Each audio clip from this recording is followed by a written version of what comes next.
Hello friends, एक छोटा सा केस एक्यूट केस शेयर करती हूँ आपके साथ। एक्चुअली मेरे क्लिनिक के पास में एक फैक्ट्री है जहाँ पे करीबन 300-400 वर्कर्स काम करते हैं। तो वहाँ से ये पेशेंट मेरे पास आया और जैसे ही उसने कैबिन का डोर खोला उसने तुरंत मुझे पूछा कि मैम आपकी फ़ीस कितनी है। तो फिर मैंने उनको देख के हमें पता चल जाता है कि they are from workers class, तो उनके लिए हम रिजनेबल ऑलरेडी कर ही देते हैं। ठीक है, तो मैंने उनको बोला कि ठीक है आप इतनी दे देना। तो फिर मैंने वो आके बैठा, फिर मैंने पूछा आपने क्यों पूछा है इस तरह से। तो ही सेड कि मैम आपका क्लिनिक इतना बड़ा है, तो फिर हमें लगा कि शायद फ़ीस ज़्यादा होगी। तो मैंने कहा नहीं, मैं सबसे रिजनेबल ही चार्ज करती हूँ, आप बताइए क्या तकलीफ़ है आपको।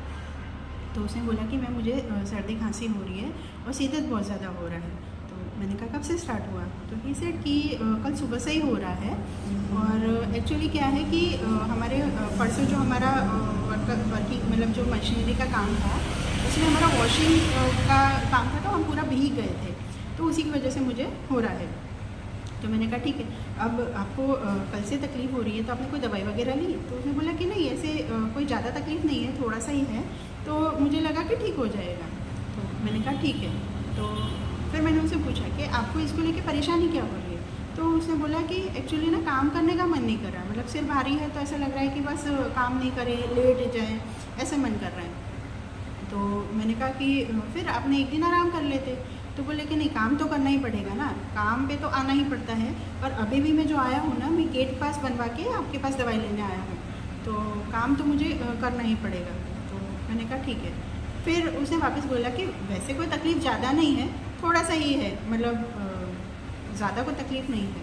तो मैंने कहा ठीक है, ओके।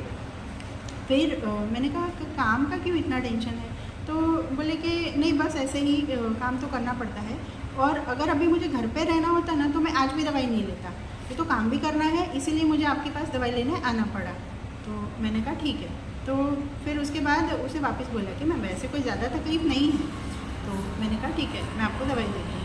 फिर जब मैं दवाई बनाने लगी ना, तो उसने वापस एक बार मुझे क्या बोला कि मैम आप मुझे ठीक कर दो, ये ठीक हो जाएगा ना, तो फिर मैं वर्कर्स को, बाकी सारे जो भी हैं मेरे साथ में काम करने वाले, उनको सबको मैं आपके पास भेजूँगा।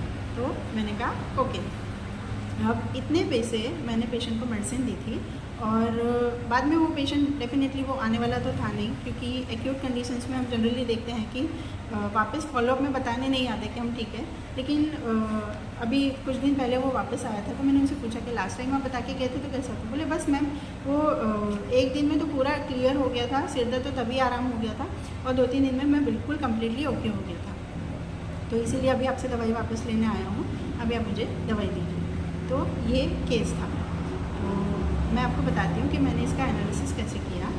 कि सबसे पहला जो रूब्रिक मैंने सोचा था कि पेशेंट ने एंट्री करने से पहले उसने क्या बोला कि आपकी फ़ीस कितनी है ना, मतलब वो वहीं से अलर्ट ध्यान रख रहा है कि फ़ीस ज़्यादा होगी तो मैं वापस चला जाऊँगा, है ना। तो यहाँ पे बिजनेस टॉक्स ऑफ और फियर ऑफ बीइंग बिट्रेड, ये सिंपल अगर हम रेट्रो करके सोचें ना कि ये पेशेंट क्यों शुरू में ही पूछ रहा है। अदरवाइज़ जिसको बिज़नेस की पड़ी होती है ना, वो लास्ट में पूछते हैं या बाद में डिस्कस करते हैं ये चीज़ को। इसने एंट्री से अंदर आने से पहले ही पूछ लिया था ये चीज़, ठीक है।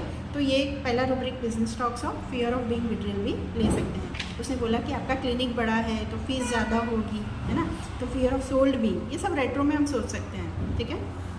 सेकेंड रूब्रिक जो पेशेंट ने बोला कि मैं जैसे परसों काम था और उसमें हम भीग गए थे, उसकी वजह से हुआ, है ना। यहाँ पे मैंने उससे नहीं पूछा था, उसने मुझे बताया कि परसों हमारा जो काम था उसमें हम भीग गए थे, इसी वजह से मुझे ये सर्दी खांसी हो रही है। तो सिंपल रूब्रिक है डिल्यूजन, इंजरी, बीइंग इंजर्ड, ठीक है। फिर जो बार बार ये पेशेंट बोल रहा था कि मुझे कोई ज़्यादा तकलीफ़ नहीं है ना, ज़्यादा तकलीफ़ नहीं है, थोड़ा सा ही है, थोड़ा सा ही है। इसके लिए हमारे पास रूब्रिक है delusion, small things appear small things, मतलब चीज़ उसको परेशान कर रही है, इसी वजह से वो दवाई लेने भी आया है, लेकिन उसको क्या लग रहा है कि छोटी सी चीज़ है ना, छोटा सा है। क्योंकि हायोसाइमस, ये पेशेंट को मैंने हायोसाइमस दिया था। हायोसाइमस जो बंदे होते हैं उन लोगों को क्या लगता है कि अगर हम छोटी मोटी चीज़ के लिए अगर डॉक्टरों के पास जाने लगे तो वो लंबे लंबे बिल बनाएंगे, लंबे लंबे इन्वेस्टिगेशंस होंगे और मेडिसिन भी इतनी सारी वो देंगे जो हमें नुकसान करेगी। तो ये सारी प्रोसेस से बचने के लिए वो चीज़ों को छोटा समझते हैं। बीमारी बड़ी भी होगी तो भी उनको लगेगा कि छोटी है। Small things appear small things, high spirited रहते हैं, well says when very sick में रहते हैं। तो जनरली अगर कोई बंदा आपके पास तुरंत आता है, अगर कोई बीमारी हो तुरंत वो आपके पास आता है, तो एक बार सोचना चाहिए वो हायोस तो नहीं हो सकता, क्योंकि हायोस तुरंत नहीं आएगा। वो सोचेगा, अपने आप से वेट करेगा, उसको लगेगा कि नहीं हो रहा है, तब वो आपके पास आता है। तो ये एक चीज़ बहुत पिक्युलर होती है एक्यूट केस में पकड़ने के लिए, ठीक है। तो ये था small things appear small things. फिर उसके बाद पेशेंट ने मुझे क्या बोला ना कि अभी भी मुझे काम करना है, इसलिए मैं आपसे दवाई लेने आया हूँ, नहीं तो अभी भी नहीं आता। मतलब मेरी इतनी खास ज़रूरत नहीं है, वो ये बताना मुझे चाह रहा था कि बहुत ज़्यादा ज़रूरत मुझे नहीं है, ठीक है। अगर घर पे रहना होता तो अभी भी मैं एक दिन और वेट कर सकता था, ठीक है। तो ये क्या था ना, अगर कोई भी पेशेंट को आप फिजिशियन को नहीं अच्छा लगेगा ना ये सुनना कि पेशेंट आपको बोले कि मुझे ज़रूरत इतनी खास नहीं है ना। तो ये उसका truth telling the plain truth था, सिंपल जो था उसने बोल दिया कि अभी भी घर पे रह के आप मुझे बोल रहे हो घर पे रह के आराम करो, तो आराम करना होता तो मैं आज भी दवाई का खर्चा क्यों करता, आज भी दवाई लेने नहीं आता। This is truth telling the plain. और लास्ट में पेशेंट ने जो मुझे बोला कि अगर आप मुझे ठीक कर दोगे तो मैं मेरे सारे जो कलीग्स हैं, मेरे साथ में काम करने वाले, उनको मैं भेजूँगा। This is simple inciting others. तो ये सारे रूब्रिक्स लेके मैंने उनको हाईएस्ट 200 का वाटर डोज दिया था। एक्यूट कंडीशन में generally I prefer water dose, और उससे बहुत पेशेंट को अच्छा लगता है। सो उसकी वजह से मैंने पानी में डाल के देने को बोला था और पेशेंट बिल्कुल ठीक हो गया था। This is a short case. I hope आपको पसंद आया होगा, और पसंद आए तो प्लीज़ लाइक एंड शेयर ज़रूर करिए। Thank you.